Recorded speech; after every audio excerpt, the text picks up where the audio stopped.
Hi hello student, hello everyone, কেমন আছো প্রত্যেকে? আই থিঙ্ক প্রত্যেকে ভালো আছো। তো স্টুডেন্ট, আজকে ক্লাস আমরা ক্লাস 12 এর বায়োলজিক্যাল সায়েন্স মানে তোমাদের যেটা টেস্ট পেপার সলিউশন আছে সেটা নিয়েই আমরা ক্লাস করছি। তো এখানে আমরা অলরেডি অনেকটা লেটেই হচ্ছে ক্লাসের পেজ আমরা ছাড়ছি, বাট আমরা চেষ্টা করবো যত তাড়াতাড়ি বাকিগুলো হচ্ছে ছেড়ে দেওয়া যায়। তো আজকে যেটা শুরু হচ্ছে সেটা হচ্ছে পেজ নম্বর SC28। ওকে, তো যারা হচ্ছে বইটা ভালো করে করেছো তাদের জন্য অবশ্যই টেস্ট পেপার কতটা ইম্পর্টেন্ট প্রত্যেকেই হচ্ছে জানো। আই থিঙ্ক যারা হচ্ছে মাধ্যমিকেও টেস্ট পেপার ফলো করেছো, কারণ টেস্ট পেপার কিন্তু তোমাদেরকে অনেকটাই হচ্ছে সাজেশন দিয়ে দেয়।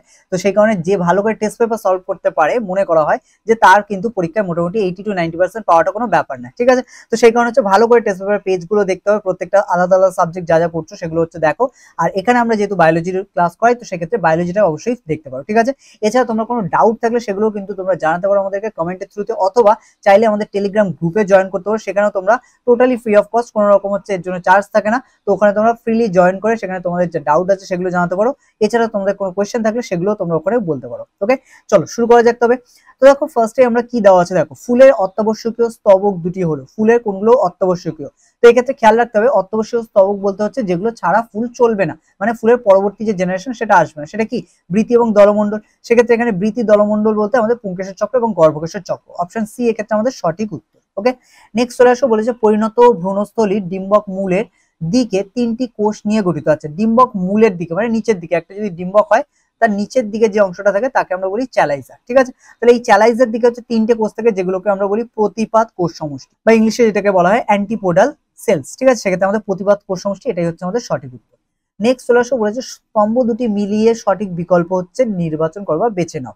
তো এখানে মেলাতে হবে কি আছে, দেখো ক্লিস্টোগ্যামি, প্রোটোগাইনি, প্রোট্যান্ডি আর অর্নিথোফিলি। ওকে, অর্নিথোফিলি মিন্স হচ্ছে, খেয়াল রাখো, অর্নিথোফিলি মিন্স হচ্ছে বার্ডের সাহায্যে যে পরাগমিলন তাকে বলা হয়, ঠিক আছে? তো পাখির সাহায্যে। ডিটা হচ্ছে 5। এবার আমরা এখানে অপশন দেখতে পাই D5 হচ্ছে এই দুটো। তার মানে এবার আমাদের এ আর বি এর মধ্যে মেলাতে হবে, কারণ এই দুটোর মধ্যেই সঠিক উত্তর আছে। এবার দেখো আমি চলে আসি একটু উপরের দিকে। ক্লিস্টোগ্যামি, ক্লিস্টোগ্যামি আছে, প্রোটোগাইনি আছে আর প্রোট্যান্ডি আছে। ওকে, যারা হচ্ছে জানো তারা হচ্ছে প্রত্যেকে জানো যে প্রোটোগাইনি বলতে এখানে যে ফিমেল পার্ট সেটা আগে যদি ডেভেলপ করে যায় মেলের আগে, তাকে আমরা প্রোটোগাইনি বলি। আর প্রোট্যান্ডি হচ্ছে ঠিক তার উল্টো, যদি মেল পার্ট আগে ডেভেলপ করে যায় তাকে আমরা প্রোট্যান্ডি বলি, ঠিক আছে? তাহলে এটা আমরা একটু দেখি এখানে কোন অপশনটা হতে পারে। কি বলেছে? পুংকেশর আগে গর্ভকেশর, পুংকেশরের আগে গর্ভপত্র পরিণত হয়। আচ্ছা, গর্ভপত্রের আগে পুংকেশর পরিণত হয়, ঠিক আছে? স্বপরাগযোগের নিশ্চিতকরণের উপায়। আচ্ছা, ঠিক আছে, এখানে আমাদের খেয়াল রাখতে হবে প্রোট্যান্ডি যেহেতু বলেছে, তাহলে সিটা আমাদের কোনটা হচ্ছে? বলেছিলাম পুংকেশর আগে, এখানে প্রোট্যান্ডির ক্ষেত্রে পুংকেশর আগে পরিণত হবে। তাহলে এখানে পুংকেশরের আগে গর্ভপত্র বলেছে, এটা নয়। গর্ভকেশরের আগে পুংকেশর, তার মানে 2 এর সাথে সি ম্যাচ করছে। 2 এর সাথে C2 কোনটা? এটা ম্যাচ করছে, এখানেও C2 এখানেও C2, ঠিক আছে বেশ। তারপরে বি এরটাই চলে আসে, প্রোটোগাইনি, এটা হচ্ছে একেরটা, বি এরটা 1। আচ্ছা, বি এরটা 1 একমাত্র এটা আছে, সেক্ষেত্রে আমরা অপশন বি হচ্ছে সঠিক উত্তর এটা বলে দিতে পারি, ঠিক আছে? এইভাবে অ্যাকচুয়ালি চুজ করতে হয়, কারণ সবকটা ধরতে গেলে অনেকটা টাইম যায়। এক্ষেত্রে আমি এটা যেহেতু তোমাদের বোঝাচ্ছি তাই আমার অনেকটা টাইম গেল, বাট এটা যদি শুধু অ্যান্সার করো তো তাহলে এটা আরো ফাস্ট তোমরা করতে পারবে, ঠিক আছে? এটা এইভাবে বুঝে নিতে হবে। আচ্ছা, নেক্সট চলে আসো বিবৃতি। বলেছে পরাগ রেণুর অধিক তাপমাত্রায় সহজে নষ্ট হয় না, বা কোনো উৎসেচক দ্বারা পাচিত হয় না। পরাগ রেণু অধিক তাপমাত্রায় নষ্ট হয় না, আবার পাচিত হয় না বলেছে। কারণ কি বলেছে? পরাগ রেণুর বহিস্থ যেটা থাকে তাকে স্পোরোপোলেনিন নামক এক প্রকার ফ্যাট জাতীয় বস্তু দ্বারা আবৃত থাকে বা ঢাকা থাকে, ঠিক আছে? আচ্ছা, এক্ষেত্রে কি আছে? বলেছে বিবৃতি এবং কারণ দুটোই সঠিক, এবং কারণটি বিবৃতির সঠিক ব্যাখ্যা। তো একদম এখানে হচ্ছে অপশন ই আমাদের সঠিক উত্তর হবে, কারণ এখানে যে বিবৃতিটা দেওয়া আছে সেটার হচ্ছে সঠিক ব্যাখ্যা এটা, যে স্পোরোপোলেনিন থাকার কারণে কিন্তু এটা সহজে নষ্ট হয় না। তো এটাই হচ্ছে এর কারণ। তো সেক্ষেত্রে অপশন এ হচ্ছে এটা ঠিক, ঠিক আছে? এই ধরনের কোশ্চেন আমরা আগেও সলভ করেছিলাম, এবং এই ধরনের কোশ্চেন কিন্তু ভীষণ মাত্রায় আসে, ঠিক আছে? তো তোমাদের প্রত্যেকের খেয়াল রাখতে হবে, যারা বিশেষ করে নিটের জন্য হচ্ছে টার্গেট নিচ্ছ, প্রত্যেকের খেয়াল রাখতে হবে যে এই ধরনের কোশ্চেন কিন্তু নিটে হচ্ছে থাকে। তো সেই কারণে যদি ওটা ইংলিশে থাকে, এবং তোমরা চেষ্টা করবে ইংলিশেই হচ্ছে নিটের কোশ্চেন অ্যাটেন্ড করার, বাট এখানে খেয়াল রাখবে যে এইভাবে কিন্তু তোমাকে অ্যাটেন্ড করতে হবে। নেক্সট চলে আসে, এখানে একটা ছবি দিয়েছে, তার এবিসি তিনটে অংশকে চিহ্নিত করতে বলেছে। একদম উপরে যে অংশটা এ কে বলা হয় মাইক্রোপাইল বা ডিম্বক রন্ধ্র। আচ্ছা, তো এখানে অপশন অলরেডি আমাদের যেটা করা ছিল সেটা চলে এসেছে, তো কোনো ব্যাপার না, এটাই আমাদের অপশন হবে। তবু আমি তোমাদের একটু বলে রাখি, যেহেতু এটা উপরের অংশটাকে বলা হয় ডিম্বক রন্ধ্র, সেক্ষেত্রে এতে আসছে ডিম্বক রন্ধ্র, বিতেও ছিল এখানে, মানে এই অপশনটাও ঠিক ছিল, বাট বাকিগুলো আমরা মেলালে পেয়ে যাবো। এই যে অংশটা দেখানো হয়েছে বি দিয়ে, এটাকে অ্যাকচুয়ালি ভ্রূণস্থলী বলা হয়, বাট এখানে নিউসেলাস দিয়েছে। নিউসেলাস হচ্ছে, এটা হবে না। নিউসেলাস হচ্ছে এর আশেপাশে যে কোষ থাকে সেগুলোকে বলা হয়, বাট এইটাকে বলা হয় ভ্রূণস্থলী। এক্ষেত্রে অপশন মানে এ যেটা, এটাই হচ্ছে সঠিক উত্তর। আর সি কি? সি একটু আগে আমি বললাম চ্যালাইজা নিচের অংশটাকে বলা হয়, তো এখানে চ্যালাজা সিতে দেওয়া আছে, বাট এখানে নেই। সেক্ষেত্রে এইগুলো মেলালে আমরা বুঝতে পারছি যে অপশন এ আমাদের সঠিক, ঠিক আছে? নেক্সট চলে আসো। বলেছে শুক্রাণুকে পুষ্টি যোগায়, শুক্রাণুকে পুষ্টি যোগায় কে? স্কোয়াটাম, সার্টোলির কোষ, লেডিগের আন্তঃকোষ এবং এপিডিডাইমিস। আচ্ছা, তো এক্ষেত্রে শুক্রাণুকে কিন্তু পুষ্টি যোগায় সার্টোলির কোষ। যারা পড়েছো আই থিঙ্ক তারা জানো, কারণ এটা খুব কমন একটা কোয়েশ্চেন। যারা হচ্ছে ক্লাসগুলো দেখছো তোমাদের কাছে ইউজফুল মনে হচ্ছে, তোমরা তোমাদের ব্যাচমেট বা তোমাদের ছোট যারা হচ্ছে আছে তাদেরকেও তোমরা সাজেশন দিতে পারো বঙ্গ পাঠশালার ব্যাপারে, কারণ এখানে আমরা টোটালি হচ্ছে বায়োলজি 11-12 হচ্ছে কমপ্লিট করে, এবং তাছাড়া হচ্ছে তোমাদের গ্রুপ ডিসকাশনের মাধ্যমে তোমাদের কোনো প্রবলেম থাকলে সেটাও কিন্তু আমরা সলভ করি। ঠিক আছে, নাও চলে আসি আমরা নেক্সট কোয়েশ্চেন। কি বলেছে এখানে, মেলাতে হবে মেনার্কি, মেনোপজ, এই দুটোকে খেয়াল করো। মেনার্কি মিন্স হচ্ছে যখন অ্যাকচুয়ালি মেনস্ট্রুয়েশন সাইকেল স্টার্ট হয় তাকে আমরা মেনার্কি বলি, আর মেনোপজ হচ্ছে যখন এটা স্টপ হয়ে যায়। আচ্ছা, এই দুটোকে আগে আমরা মিলিয়ে নিই। তো এ কোথায় আছে, স্টার্ট হওয়া এখানে রজস্রাব বন্ধ হওয়ার, হ্যাঁ এই যে প্রথম রজস্রাব, এটা তার মানে এর সাথে এটা ম্যাচ করছে। ঠিক আছে, A2 কোনটা আছে, A2 এখানে আছে, এখানে আছে, মানে সিডির মধ্যে একটা অপশন হবে। দেন দেখো মোনোপজ, রজস্রাব সাময়িকভাবে না স্থায়ীভাবে বন্ধ হয়, এটাকে মোনোপজ বলা হয়। ঠিক আছে, তাহলে বি এর সাথে 3, B3 কোথায় আছে, এটাই নেই, তার মানে এটাই হচ্ছে আমাদের সঠিক উত্তর। তার মানে দেখো কত ইজিলি আমরা এটা করে নিলাম। তাহলে এইভাবে তোমাকে দেখে আনসার বের করতে হবে। নেক্সট চলে আসো, শুক্রাণুতে ড্যাশ কোষীয় অঙ্গাণু অ্যাক্রোজোম গঠন করে। তো এটা হচ্ছে গলগি বডি হবে। ঠিক আছে, যারা হচ্ছে পড়েছো আই থিঙ্ক তারা এটা বুঝতে পারছো। নেক্সট চলে আসো, বিবৃতি আর কারণ, আগের মতোই হচ্ছে এই অ্যান্সারটা।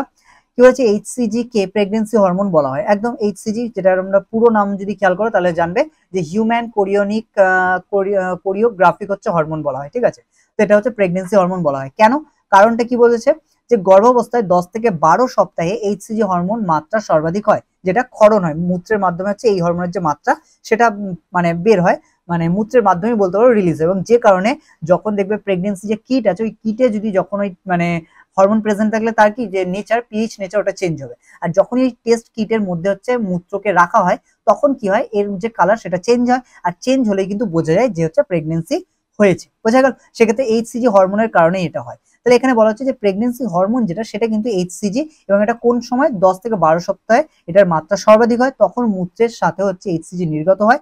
মূত্রে এই হরমোনের উপস্থিতি দেখে কোনো মহিলা গর্ভধারণ করেছে বলে নিশ্চিত হওয়া যায়। ঠিক আছে, তাহলে এটা হচ্ছে দুটোই হচ্ছে ঠিক আমরা দেখতে পাচ্ছি, এবং সঠিক মানে বিবৃতির হচ্ছে কারণ কিন্তু এটা।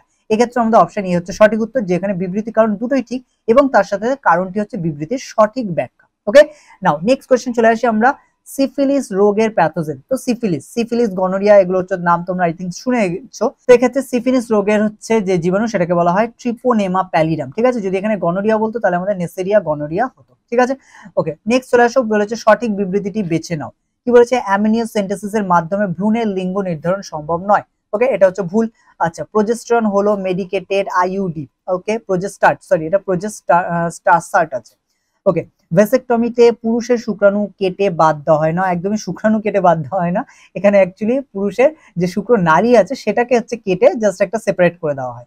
আচ্ছা, তারপরে দেখো কি বলেছে, বীর্যের মাধ্যমে শুক্রাণু না থাকলে, আচ্ছা বীর্যের মধ্যে শুক্রাণু না থাকলে তাকে ক্রিপ্টাকিটিজম বলে না, এটাকে বলে না। অ্যাকচুয়ালি ক্রিপ্টাকিটিজম কি, আমাদের যখন গর্ভাশয় না, স্কোয়াটামের মধ্যে যে শুক্র মানে তোমার যে কি বলে শুক্রাশয় যেটা, সেটা হচ্ছে স্কোয়াটাম থলিতে যদি না নেমে আসে, যদি দেহ গহ্বরের মধ্যে মানে উদর গহ্বরে থেকে যায়, তখন তাকে আমরা ক্রিপ্টাকিটিজম বলি। যাই হোক, এক্ষেত্রে আমাদের কি বলেছে, প্রোজেস্টাট হলো একটি মেডিকেটেড আইইউডি, একদম ঠিক। তো এক্ষেত্রে আমাদের অপশন বি হচ্ছে সঠিক উত্তর। নেক্সট চলে আসো, বলেছে এমটিপির জন্য ড্যাশ ট্রাইমেস্টার সর্বাপেক্ষা নিরাপদ। এক্ষেত্রে ট্রাইমেস্টার বলতে কি, পুরো যে প্রেগন্যান্সি যে টাইম সেটাকে কতগুলো ট্রাইমেস্টারে ভাগ করে নেওয়া, টোটাল 3টে থাকে। তো এর মধ্যে আমাদের প্রথমটা হচ্ছে কিন্তু আমাদের এমটিপির জন্য মানে মেডিকেল টার্মিনেশন অফ প্রেগন্যান্সি, যে প্রেগন্যান্সিকে যদি কেউ চাই যে আমি হচ্ছে মানে শিশু নেবো না বা বাচ্চা নেবো না, সেক্ষেত্রে তাকে প্রথম ট্রাইমেস্টারের মধ্যেই কিন্তু তাকে নষ্ট করতে হবে, তারপরে করলে সেটা কিন্তু আইনত অপরাধ। ঠিক আছে, এগুলো খেয়াল রাখো। নেক্সট চলে আসো, আইভিএফ পদ্ধতিতে আচ্ছা কেন দিয়েছে, আচ্ছা দেখি, ব্লাস্টোমিয়ার যুক্ত ভ্রূণ জাইগোট ড্যাশে স্থানান্তরিত হয়। আচ্ছা, এখানে আইভিএফ পদ্ধতিতে ব্লাস্টোমিয়ার যুক্ত যে জাইগোট, ইনটা আমরা বাদ দিচ্ছি, এর কোনো ভ্যালু পাচ্ছি না। তো এক্ষেত্রে আমাদের ব্লাস্টোমিয়ার যুক্ত যে ভ্রূণ বা জাইগোট, ঠিক আছে, দুটো জিনিস হচ্ছে ট্রান্সফার করে, ভ্রূণ বা জাইগোট অ্যাকচুয়ালি সেমই জিনিস। তো এটা স্থানান্তর করা হয়, কোথায় স্থানান্তর করা হয়, বেসিক্যালি জরায়ু, ভ্যাজাইনা, ফ্যালোপিয়ান নালী এবং সার্ভাইকাল ক্যানেল। ওকে, এক্ষেত্রে আমাদের অপশন হবে এ, যে জরায়ুতে এটা ট্রান্সফার করা হয়। নেক্সট চলে আসে, অ্যাসিস্টেড রিপ্রোডাক্টিভ টেকনোলজি এর অন্তর্ভুক্ত। অ্যাসিস্টেড রিপ্রোডাক্টিভ টেকনোলজি এর অন্তর্ভুক্ত কোনটা, IVF, IUI, GIFT, MTP. Assisted reproductive technology, এটা হচ্ছে এআরটি এর ফুল ফর্ম। খেয়াল রাখবে এআরটি দিয়ে শর্টেও কিন্তু কোশ্চেন আসতে পারে। ঠিক আছে, যেটা হচ্ছে রিপ্রোডাক্টিভে সাহায্য করে, কোনটা, এখানে হচ্ছে আইইউআই। তোমরা ফুল ফর্মটা দেখলে বুঝতে পারবে আইইউআই। তো এটার ফুল ফর্মটা একটু খেয়াল রাখবে, ইন্টার ইউটেরাইন ইনসেমিনেশন। ইনসেমিনেশন মানে হচ্ছে বীর্যের যে পাত সেটাকে বলা হয় ইনসেমিনেশন। তো এই ইনসেমিনেশন ঘটাতে সাহায্য করে। তো এটাই হচ্ছে আমাদের অপশন 3 হচ্ছে অপশন 2 হচ্ছে সঠিক। আচ্ছা, এর সাথে সাথে দেখো আইভিআর মানে এটাতেও কি আমাদের জননে সাহায্য করে এটা, ঠিক আছে। জিআইএফটি এটাও জননে সাহায্য করে, সেক্ষেত্রে 1 2 3 এই তিনটেই কিন্তু সাহায্য করে। বাট এমটিপি এটা কি করে, যে প্রেগনেন্সি সেটাকে কি স্টপ করে দেয়, এটাকে বন্ধ করে দেয় বা বাচ্চাকে নষ্ট করে দেয়, সেক্ষেত্রে এটা হবে না। তাহলে 1 2 3 এক্ষেত্রে অপশন এ আমাদের সঠিক উত্তর। নেক্সট চলে আসো, মেন্ডেল কর্তৃক নির্বাচিত মটর গাছের নিম্নলিখিত বৈশিষ্ট্যগুলির মধ্যে কোনটি প্রচ্ছন্ন। এখানে যেগুলো দেওয়া আছে তার মধ্যে কোনটি প্রচ্ছন্ন, খেয়াল করবে। এখানে দেখো প্রত্যেকটা কাককি ফুল, সবুজ সুটি, গোলাকার বীজ, এগুলো সবই ঠিক আছে। সবুজ বীজপত্র এটা হচ্ছে প্রচ্ছন্ন, কারণ প্রকটে আমাদের হলুদ বীজপত্র হয়, ঠিক আছে। নেক্সট চলে আসো, বলেছে মেন্ডেল দ্বারা নির্বাচিত মটর গাছের সাহায্যরা যে বিপরীত নিয়ন্ত্রণকারী ফ্যাক্টর প্রকৃতপক্ষে অবস্থান করে, কোথায় অবস্থান করে, এগুলো কতগুলো হচ্ছে ক্রোমোজোমের উপরে অবস্থান করে। তো এগুলো মোস্টলি আমাদের 4টি ক্রোমোজোমের মধ্যে, কিন্তু এই 7টির যে নিয়ন্ত্রণকারী যে জিন বা ফ্যাক্টর যেগুলো বলা হয়, মেন্ডেল ফ্যাক্টর বলেছিল, জিন বলেনি, তো এগুলো কিন্তু অবস্থান করে, সেক্ষেত্রে অপশন ডি আমাদের সঠিক উত্তর। নেক্সট চলে আসো, বলেছে নিম্নলিখিত পেডিগ্রি কোন চরিত্রে কোন প্রকার বংশগতিকে নির্দেশ করে। তো এক্ষেত্রে দেখো ভালো করে খেয়াল করে, এখানে যে চিহ্নগুলো দিয়েছে এই সাইনগুলো তোমাদের আগে বুঝতে হবে পেডিগ্রির জন্য, ঠিক আছে। যারা জানো ভালো করে, আই থিঙ্ক তাদের জন্য খুব একটা প্রবলেম হবে না। তো এক্ষেত্রে দেখো আক্রান্ত মহিলার জন্য, আর মহিলা মানে গোল বোঝাবে, খেয়াল রাখতে হবে। আক্রান্ত মানে এরকম, মানে তোমার একটা যে দাগটা দেওয়া আছে বুঝতে পারছো এখানে, তো এটা। আর স্বাভাবিক থাকলে এরকম জাস্ট নর্মাল থাকবে। আক্রান্ত পুরুষের ক্ষেত্রে প্রথম কথা, পুরুষ মানে 4 কোণা, আর আক্রান্ত হলে এরকম রো থাকবে, ঠিক আছে। তো দেখো এক্ষেত্রে একজন আক্রান্ত মহিলার সাথে একজন স্বাভাবিক পুরুষের বিবাহ হচ্ছে, ঠিক আছে। এবং বিবাহের পরে কি হচ্ছে দেখো, প্রথম যে সন্তান, এটা একটা সন্তান, এটা একটা সন্তান, এটা একটা সন্তান, এদের মধ্যে কোনো রকম রোগ ধরা পড়লো না, ঠিক আছে। এবং এখানে এই যে তৃতীয় যে পুরুষ, তার সাথে এবার হচ্ছে অপর একটি পরিবারের কন্যার সাথে বিবাহ হচ্ছে, হওয়ার পরে তাদের যে দুটো সন্তান, এখানে দেখো এটা আর এটা কি তাদের সন্তানকে বোঝাচ্ছে, তাহলে এই সন্তানদের মধ্যেও কিন্তু কোনো রকম রোগ দেখা গেল না। বাট এখানে দেখো এর সাথে মানে এই কন্যা সন্তানের সাথে পরবর্তী অপর একটি মানে বংশের পুরুষের সাথে যখন বিবাহ হচ্ছে, তাদের যে সন্তান হচ্ছে, তাদের মধ্যে এখানে খেয়াল করো পুত্রের মধ্যে এবং কন্যার মধ্যে প্রত্যেকের মধ্যে কিন্তু রোগটা দেখা দিচ্ছে। খেয়াল করো এখানে কিন্তু ছিল কার মধ্যে, এটা মাতার দেহে, তাহলে মাতার দেহ থেকে এক এক করে আসছে। বাট এখানে প্রথম, এখানে যদি খেয়াল করো এটা হচ্ছে প্রথম জেনারেশন, তারপর এটা হচ্ছে F1, এটা হচ্ছে F2, আর এটা হচ্ছে F3, মানে পরপর 3টে জেনারেশনকে যদি খেয়াল করো, তাহলে এই 3 নম্বর জেনারেশন মানে বলতে পারো এটা হচ্ছে 4 নম্বর আমাদের গ্যামেটের মিলন হচ্ছে। তাহলে এই জায়গাতে কিন্তু অ্যাকচুয়ালি এটা প্রকাশ পাচ্ছে যে ভ্রূণ আছে বা যে সন্তান আছে তাদের মধ্যে। তাই আলটিমেটলি এটা যদি আমাদের তোমার এক্স ক্রোমোজোম ঘটিত হতো, তাহলে কিন্তু এটা মানে এর পরে মানে এদের মেটিং হওয়ার ফলে কি এই 3টে যে সন্তান আছে, এদের মধ্যে সাধারণত মাতার মধ্যে থাকলে সেটা কোন মানে পুত্রের মধ্যে আগে প্রকাশ পায়। সেক্ষেত্রে এই পুত্রের মধ্যে কেউ না কেউ আক্রান্ত হতো, তো এখানে কেউ কিন্তু পুত্ররা আক্রান্ত হয়নি। এমনকি পরের জেনারেশনে দেখো পুত্র থেকে যে কন্যারা এসছে তারাও কিন্তু কেউ আক্রান্ত হয়নি। আর পুত্র সাধারণত আমাদের বাহক হয় না, তো সেই কারণে কিন্তু পুত্রের মধ্যে কি এই জিনটা ছিল, বাট হচ্ছে কোন রকম প্রকাশ পায়নি। মানে খেয়াল রাখতে হবে এখানে কিন্তু অটোজোম ঘটিত রোগ, ঠিক আছে। এই জায়গাটা দেখেই বুঝতে হবে তোমাকে, এটা কিন্তু অটোজোম ঘটিত রোগ। সেক্ষেত্রে অটোজোম ঘটিত প্লাস হচ্ছে অটোজোম প্রত্যেকটা জায়গাতেই আছে, কিন্তু প্রকট হলে এটা সাধারণত প্রকাশ পেয়ে যায়, প্রচ্ছন্ন হলে অনেকটা টাইম নেয় প্রকাশ পেতে। সেক্ষেত্রে দেখো দুটো জেনারেশন চলে যাওয়ার পরে গিয়ে আবার প্রকাশ পাচ্ছে। তার মানে কি এটা বুঝতে হবে এটা আমাদের অটোজোমাল ঘটিত বাট প্রচ্ছন্ন বংশগতি ঘটিত রোগ। সেক্ষেত্রে আমাদের এটা হচ্ছে অটোজোমাল প্রচ্ছন্ন ধর্মী রোগ, যে কারণে একটা টাইম পরে গিয়ে ছেলে মেয়ে উভয়ের দেহেই কিন্তু এটা প্রকাশ পেয়েছে। ওকে, নেক্সট রয়েছে আমরা বলেছে মানুষের রক্ত শ্রেণীর বংশানুসরণের ক্ষেত্রে নিম্নলিখিত কোন বৈশিষ্ট্যগুলি দেখা যায়। প্রকটতা, সহপ্রকটতা, বহু অ্যালিলতা এবং অসম্পূর্ণ প্রকটতা। আচ্ছা, অসম্পূর্ণ প্রকটতা আমাদের দেখা যায় না, সেক্ষেত্রে 1 2 3 এটাই হচ্ছে ঠিক, এক্ষেত্রে অপশন এ হচ্ছে আমাদের সঠিক উত্তর। ওকে, নেক্সট চলে আসো বিবৃতি। বলেছে প্রচ্ছন্ন বৈশিষ্ট্য সর্বদাই খাঁটি, একদম প্রচ্ছন্ন বৈশিষ্ট্য খাঁটি হবে যদি সেটা হোমোজাইগাস থাকে। আচ্ছা, প্রচ্ছন্ন বৈশিষ্ট্য কেবলমাত্র হোমোজাইগাস অবস্থায় প্রকাশিত, একদম যেটা প্রকাশিত হয়, বাট কারণ কিন্তু এটা আছে, এটা কি বলেছে সর্বদা খাঁটি, কারণ প্রচ্ছন্ন বৈশিষ্ট্য কেবলমাত্র হোমোজাইগাস, একদম ঠিক আছে। তাহলে এটাই সঠিক হচ্ছে কারণ, এক্ষেত্রে আমরা বলতে পারি অপশন এ হচ্ছে সঠিক উত্তর। নেক্সট চলে আসো, বলেছে দুটি জীবের যৌন জনন ঘটানো হলো যার ফলে প্রথম অপত্য জনিত F1, যে সকল জীব জন্মায় তার 50% প্রকট বৈশিষ্ট্য এবং 50% প্রচ্ছন্ন বৈশিষ্ট্য।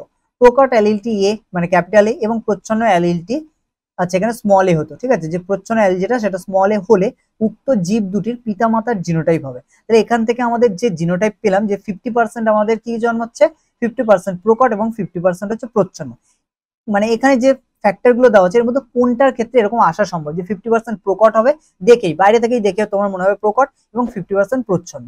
এক্ষেত্রে দেখো একমাত্র এই ক্রসটা করলে তবেই কিন্তু 50% প্রকট এবং 50% প্রচ্ছন্ন আসা সম্ভব। না সরি, এটা হচ্ছে হবে না, এটা আমাদের ভুল হচ্ছে, এটা হবে, ঠিক আছে। কারণ এর সাথে একবার হচ্ছে এখানে স্মল এর, আবার এই ক্যাপিটালের সাথে একবার স্মল এর হবে, তার মানে এই দুটো জায়গাতেই কি প্রকট বৈশিষ্ট্য কিন্তু প্রকাশ পাবে। আবার একইভাবে এই স্মল এর সাথে দুবার কি এই স্মল এর দুটোর হচ্ছে ঘটবে, তার ফলে দুবারই কিন্তু এখানে প্রচ্ছন্ন বৈশিষ্ট্য প্রকাশ পাবে। তার মানে আমরা বলতে পারি এটা হচ্ছে অপশন বি হবে। ওকে, নেক্সট চলে আসো, ডিএনএ ফিঙ্গারপ্রিন্টিং পদ্ধতি প্রথম উদ্ভাবন করেন? এটা হচ্ছে ক্যারি মুলিস হবে, ঠিক আছে? আই থিঙ্ক তোমরা এটা প্রত্যেকেই জানো। নিচের চিত্রটিতে ডিএনএ এর গুরুত্বপূর্ণ জিনগত ধারণা দেখানো হয়েছে, চিত্রটিতে এক্স ওয়াই জেড বিকল্প বেছে নাও। আচ্ছা, এক্স, যেহেতু ডিএনএ থেকে ডিএনএ উৎপাদনকে কি বলা হয়? রেপ্লিকেশন বলা হয়, ঠিক আছে? এক্ষেত্রে এক্ষেত্রে অপশনটা আমরা বইতে করেছিলাম, তারই যেহেতু এখানে ছবি দেওয়া আছে সেজন্য এখানে অপশনটা করা আছে, ঠিক আছে? এটা হচ্ছে ডি হবে। ওকে, তাহলে এখানে রেপ্লিকেশন, তারপরে এখান থেকে ওয়াই যেটা আছে এটাকে বলা হয় ট্রান্সক্রিপশন, এবং এখান থেকে জেড মানে আরএনএ থেকে যে প্রোটিন তৈরি হয় তাকে বলা হয় ট্রান্সলেশন। ওকে, এই তিনটে হচ্ছে প্রসেস তোমাদের মাথায় রাখতে হবে।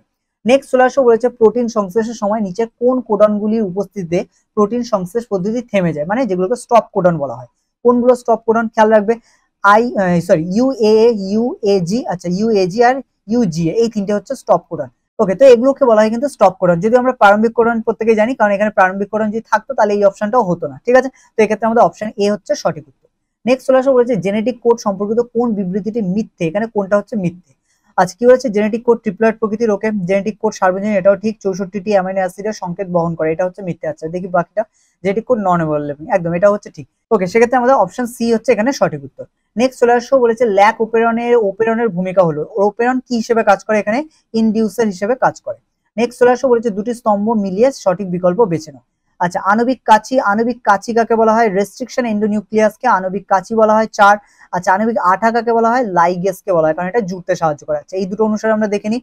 তাহলে এ হচ্ছে 4, এ 4 কোথায় আছে? এ 4 এটা আছে, এ 4 এটাতে আছে, বেশ। বি হচ্ছে আমাদের 3, বি 3 কোনটা আছে? এটা নেই, তার মানে এটা হচ্ছে সঠিক উত্তর, ঠিক আছে? তাহলে এটা আমাদের সঠিক উত্তর। নেক্সট চলে আসো, যে ইলেকট্রোফোরেসিস পদ্ধতিতে মানে হচ্ছে এখানে আবার কেন দিয়েছে কে জানে, খণ্ডকগুলি পৃথকীকরণ নিচের চিত্রে দেখানো হয়েছে, সেই অনুযায়ী সঠিক বিবৃতিটি লেখো। এখানে সঠিক বিবৃতি কোনটা? আচ্ছা, এখানে জেল ইলেকট্রোফোরেসিস যারা হচ্ছে জানো, তারা প্রত্যেকেই জানো যে এখানে আলটিমেটলি কি ডিএনএ দৌড়ে দৌড়ে যেতে থাকে, মানে ঠিক আমাদের সেই ম্যারাথন কম্পিটিশনের মতো, যে একটা প্রান্ত থেকে শুরু হবে আর একটা প্রান্তে যাবে। এবার নেগেটিভ থেকে পজিটিভের দিকে যাবে। এবার যেটা হচ্ছে, ধরো কেউ যদি মোটা ব্যক্তি হয়, সে কি অনেক লেটে দৌড়াবে, সেই তুলনায় যে হচ্ছে রোগা বা হালকা হবে সে কি অনেক ফাস্ট যাবে। আর সেই তুলনায় যার মানে বডি ওয়েট দুজনের তুলনায় মাঝামাঝি, সে কি মাঝামাঝি জায়গায় থাকবে। সেই অনুযায়ী কিন্তু এই পুরোটা হচ্ছে গঠনটা হয়। এক্ষেত্রে কি হবে? এক্ষেত্রে আমাদের জেড যেটা আছে, এক্স ব্যান্ড কি আছে অপশনগুলো দেখো, বলেছে এক্স ব্যান্ডের ডিএনএ টুকরো দৈর্ঘ্য বড়, একদম স্বাভাবিক, ওয়াই এবং জেড এর তুলনায়। সেক্ষেত্রে অপশন এই হচ্ছে আমাদের সঠিক উত্তর হবে, কারণ এক্স ব্যান্ডের যে ডিএনএ দৈর্ঘ্য, এটা কি ডিএনএটা অনেক বড়, যে কারণে যেতে কি অনেক টাইম লাগছে, অনেক বেশি বাধা পার করে করে যেতে হচ্ছে। এক্ষেত্রে ডিএনএ যেটা, সেটা জেড ব্যান্ডের সব থেকে ছোট, তারপরে হচ্ছে এটা, এবং এটা সব থেকে বড়। ওকে, নেক্সট চলে আসো, কি আছে? সমসমস্ত অঙ্গে নিচের কোন প্রকার বিবর্তনকে নির্দেশ করে? সমসমস্ত বলেছে, খেয়াল করবে, সমসমস্ত সবসময় অপসারীকে নির্দেশ করবে, আর সমবৃত্তীয় সবসময় অভিসারীকে নির্দেশ করবে। ওকে, নেক্সট চলে আসো, বলেছে হার্ডি উইনবার্গের সাম্যাবস্থা বিনষ্টকারী শর্তগুলি হলো জিন প্রবাহ, জেনেটিক ড্রাফট এবং মিউটেশন। হার্ডি উইনবার্গের যে সাম্যাবস্থা বিনষ্ট করে, এটা হচ্ছে কোন শর্ত? জিন প্রবাহ, জেনেটিক ড্রিফট আর মিউটেশন। আচ্ছা, হার্ডি উইনবার্গের সাম্যাবস্থা বিনষ্টকারী হচ্ছে শর্ত। আচ্ছা, ওকে, এখানে হচ্ছে প্রাকৃতিক নির্বাচন। ওকে, এটাই হচ্ছে হবে, যে প্রাকৃতিক নির্বাচন কিন্তু হার্ডি উইনবার্গের যে শর্ত সেটাকে হচ্ছে মিসম্যাচ করে এগুলোর সাথে সাথে, যে এগুলোর জন্যও কিন্তু হার্ডি উইনবার্গের যে সাম্যাবস্থা সেটা হচ্ছে নষ্ট হতে পারে। এবং তার সাথে আরেকটা যেটা হচ্ছে পয়েন্ট, যেটা আমরা শূন্যস্থান দেওয়া আছে, এটা হচ্ছে প্রাকৃতিক নির্বাচন। ওকে, নেক্সট চলে আসো, মিউটেশন তত্ত্বের প্রবক্তা হলেন। মিউটেশন তত্ত্বের প্রবক্তা কে? ডি ভ্রিস হলো আমাদের মিউটেশন তত্ত্বের প্রবক্তা, যেটা আমরা ডারউইনের মতবাদ পড়ার সময় পড়েছিলাম। নেক্সট চলে আসো, বলেছে সঠিক ক্রমটি নির্বাচন করো। কি বলেছে? প্যালিওজোইক, মেসোজোইক, সিনোজোইক। আচ্ছা, এখানে আমাদের প্রথমেই হচ্ছে সঠিক উত্তর দেওয়াই আছে, তো এক্ষেত্রে আমাদের সঠিক উত্তর এটাই হবে, প্যালিওজোইক, মেসোজোইক এবং সিনোজোইক, এটা হচ্ছে আমাদের সঠিক উত্তর। ঠিক আছে, বাকিগুলো আর এখানে দেখার দরকার নেই। নেক্সট চলেছে, বলেছে উভচরদের প্রাধান্য এবং বিস্তার কোন পিরিয়ডে, মানে যুগের হচ্ছে মধ্যে পিরিয়ড ছিল, তো তার মধ্যে কোন পিরিয়ডে দেখা যায়? কি আছে? কার্বনিফেরাস, অর্ডোভিশিয়ান, সিলুরিয়ান এবং ডেভোনিয়ান। তো এক্ষেত্রে আমাদের উভচরদের প্রাধান্য কিন্তু দেখা যায় ডেভোনিয়ান যুগে। ঠিক আছে, অপশন ডি এক্ষেত্রে আমাদের সঠিক উত্তর। নেক্সট চলে আসো, ইন্ডাস্ট্রিয়াল মেলানিজম প্রমাণ করে। ইন্ডাস্ট্রিয়াল মেলানিজম বলতে ইন্ডাস্ট্রিয়াল যখন হচ্ছে অ্যাকচুয়ালি কলকারখানা শুরু হয় আমাদের পৃথিবীতে, তখন যে ধোয়ার জন্য বেশ কিছু হচ্ছে মথ আছে যারা হচ্ছে কালো হয়ে গিয়েছিল, এবং সেই কারণে তাদেরকে চট করে বোঝা যেত না। ঠিক আছে, কিন্তু যারা হচ্ছে ওখানে মানে ওই তোমার ইন্ডাস্ট্রিয়াল এরিয়া থেকে দূরে থাকতো, যাদের গায়ের রং তুলনামূলক সাদা ছিল, তারা কিন্তু তোমার হচ্ছে যেহেতু বোঝা যেত, যে কারণে পাখি বা অন্যান্য পতঙ্গ যারা, তারা চট করে তাদেরকে ধরে খেয়ে নিত। ঠিক আছে, তো এটা হচ্ছে ইন্ডাস্ট্রিয়াল মেলানিজম। এটা প্রমাণ করে কি? প্রাকৃতিক নির্বাচন, স্থিতিশীল নির্বাচন, অভিমুখ নির্বাচন, এগুলো কোনোটাই নয়। এখানে আমাদের অপশন এ হচ্ছে সঠিক উত্তর। ঠিক আছে, প্রাকৃতিক নির্বাচন।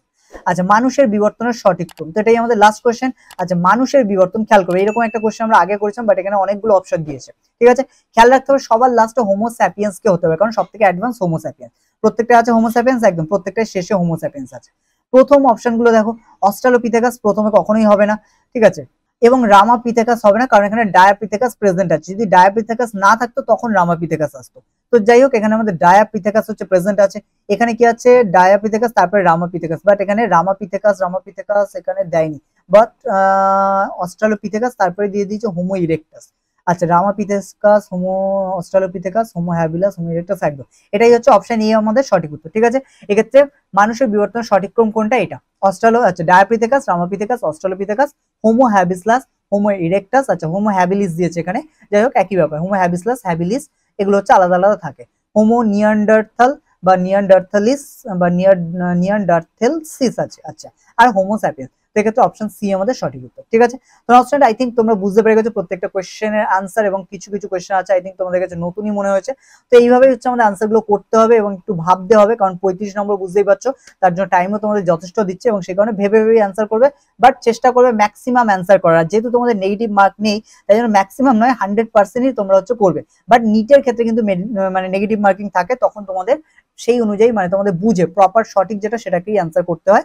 আদারওয়াইজ এক্সট্রা উল্টোপাল্টা অ্যান্সার করলে কিন্তু নাম্বার কাটা যেতে পারে, মাইনাসে চলে যেতে পারে, ঠিক আছে। তো এই কোনো খেয়াল রাখতে হবে। তো স্টুডেন্ট, আজকে ক্লাস আমরা এখানেই শেষ করবো। তো দেখা হচ্ছে তোমাদের সাথে পরবর্তী ক্লাসে। তো কোনো ডাউট থাকলে তোমরা কমেন্ট করে জানাতে পারো, অথবা আমাদের টেলিগ্রামে জয়েন করে সেখানেও তোমরা কিন্তু জানাতে পারো। ওকে।